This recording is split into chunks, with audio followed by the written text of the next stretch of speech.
Sometimes we all call people as friends.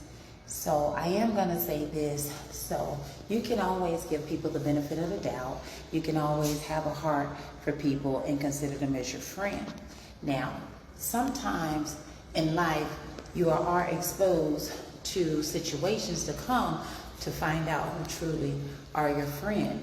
Now, I say that to say this because I know it's a lot of opinions on whom my nephew had as a friend and so on. Now, I'm going to tell you, today is Wednesday.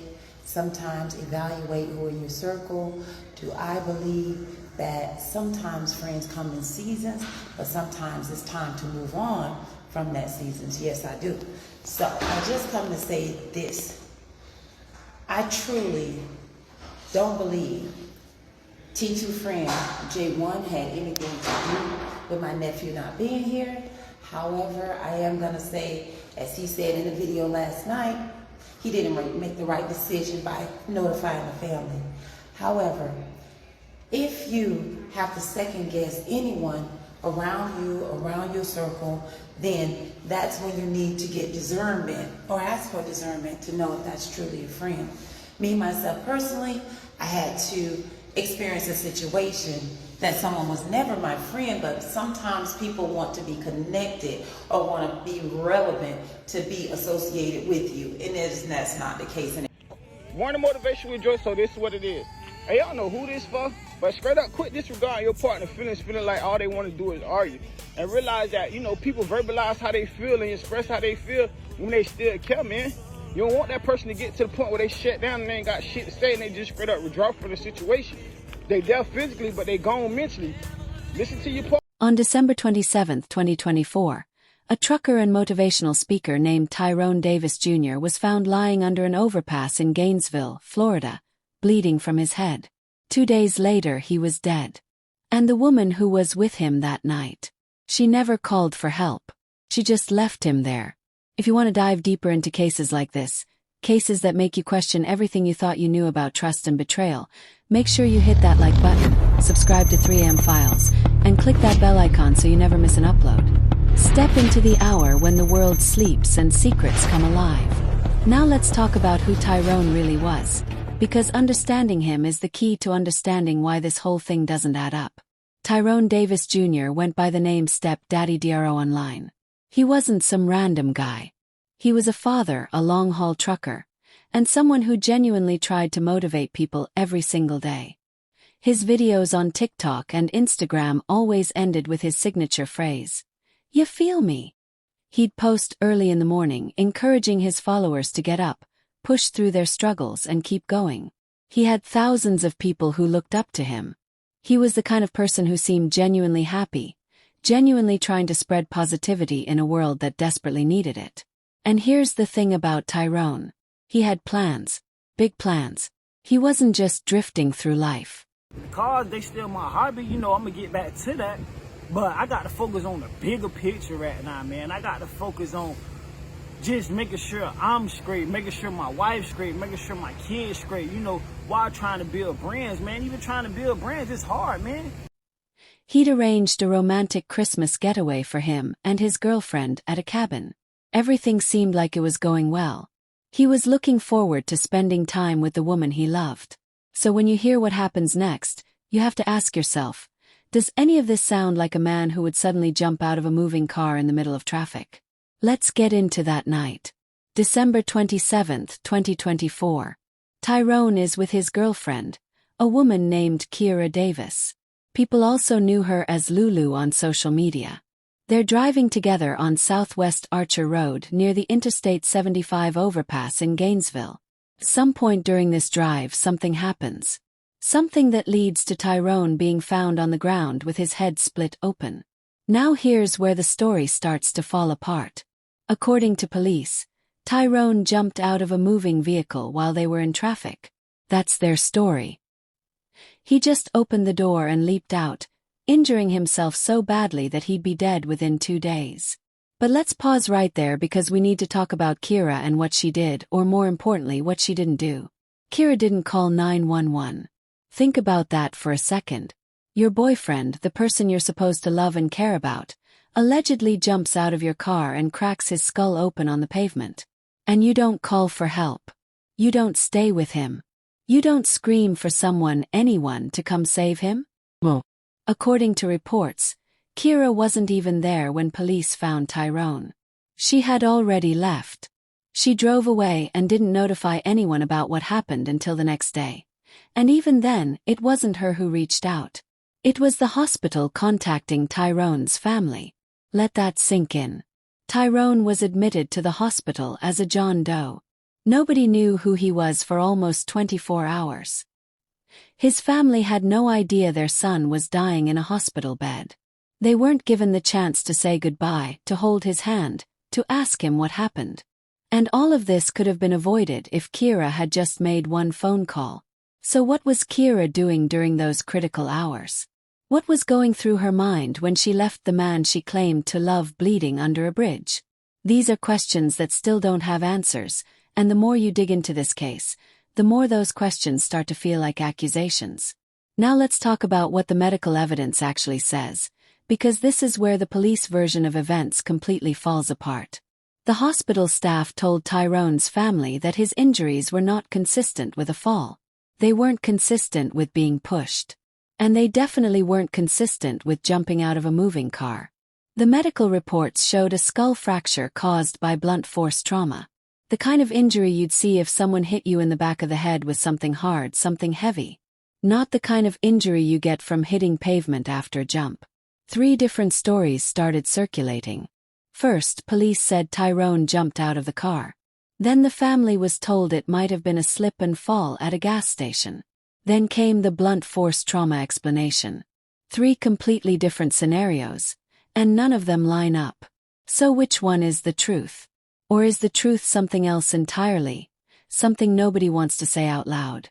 Tyrone's father, Tyrone Davis Junior, has been begging for answers. He stood in front of cameras and said, "All I really want is answers. I'm not asking for no GoFundMe, no money, no nothing. I just want candles and prayers and answers." That's a father who knows something isn't right. That's a father who's been lied to, who's been brushed aside, and who refuses to let his son's death be swept under the rug as just another accident. And the community agrees with him. On January 17, 2026, dozens of people gathered under that same Archer Road overpass where Tyrone was found. They wore shirts with his face on them. They held signs demanding justice. They chanted his name and lit candles, refusing to let his memory fade away. Because they know what his family knows. This wasn't an accident. This was something else. Let's circle back to Kira for a moment because her response to all of this has been interesting. She released a statement saying, "This has been the most heartbreaking thing that I've ever been through. I would never do anything to harm him or would want him to lose his life. I have lost a major part of me losing him. Heartbroken, devastated, grieving." Those are the words she chose. But here's the problem. Words are easy. Actions are what matter. And her actions that night, the fact that she left him, the fact that she didn't call for help, those actions tell a completely different story than her words do. People online have been relentless. They've been asking the hard questions. If you loved him so much, why didn't you call 911? If you were so devastated, why did you leave him there to die alone? If this was truly an accident, why does literally nothing about your behavior that night make any sense? And Kira hasn't answered any of those questions. She stayed mostly silent, aside from that one statement. Meanwhile, Tyrone's family has been screaming from the rooftops demanding that she be held accountable. A petition was started on change.org calling for Kira to be incarcerated for her role in Tyrone's death. Over 3,000 people have signed it. 3,000 people who looked at the facts and said, "This doesn't add up." But as of right now, Kira hasn't been arrested. She hasn't been charged with anything. She's walking free while Tyrone is in the ground. And what do the police say about all of this? They say the investigation is ongoing. They say they have a lot of evidence and information. But then they turn around and call Tyrone's death tragic but not suspicious. Not suspicious. How is any of this not suspicious? A man ends up dead with a fractured skull. His girlfriend leaves him without calling for help. The medical evidence contradicts the official story, and we're supposed to believe there's nothing suspicious about it. The Gainesville Police Department is standing firm on their position. They believe Tyrone jumped out of that car on his own. But Tyrone's family and everyone who knew him say that makes absolutely no sense. This was a man with plans. A man who was excited about his future. A man who had no reason to throw himself out of a moving vehicle in the middle of traffic. So if he didn't jump, what really happened in that car? Did they argue? Did something escalate? Did Kira do something that led to Tyrone getting out of the car, or worse, being forced out? And if he was on the road injured, why would she just drive away? Was it panic? Was it guilt? Or was it something darker, something more calculated? These are the questions that keep people up at night. These are the questions that make this case so disturbing. Think about the timeline for a second. Tyrone is found on December 27th. He dies on December 29th. That's only 2 days. 2 days where his family could have been by his side if they'd been notified immediately. 2 days where he might have been able to tell someone what really happened if he'd regained consciousness. But those 2 days were stolen from him and his family because Kira chose not to make that call. And let's be real here. If you accidentally hurt someone you love, even if it was truly an accident, your first instinct is to get them help. You don't think about yourself. You don't worry about getting in trouble. You pick up the phone and you call 911 because saving their life is the only thing that matters.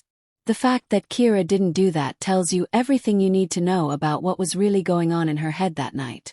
And still no justice for Tyrone Davis Jr. Still no answers for his family. Still no accountability for the person who was with him when he died. The hashtags Justice for DRO and I am Tyrone Davis Jr. are still circulating online. People are still demanding the truth. And Tyrone's father is still standing outside that overpass asking for candles, prayers, and answers.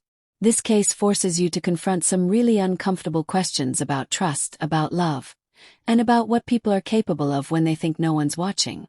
Can you ever really know someone? Can you ever truly trust that the person sleeping next to you wouldn't hurt you if the circumstances were right? And what does it say about our justice system when the evidence is screaming one thing, but the official story says another? What do you think really happened that night? Do you believe Tyrone jumped out of that car on his own? Or do you think there's more to this story, something darker that's being covered up? And what about Kira? Is she a grieving girlfriend who made a terrible mistake in a moment of panic? Or is she responsible for Tyrone's death? Drop your thoughts in the comments below because I want to hear what you think. If cases like this keep you up at night, if you want to keep digging into the stories that don't make sense, then make sure you're subscribed to 3 AM Files. Hit that like button and turn on notifications so you never miss when we uncover the next cold, hidden truth. Because at 3 AM, when the world sleeps, that's when the real secrets come alive.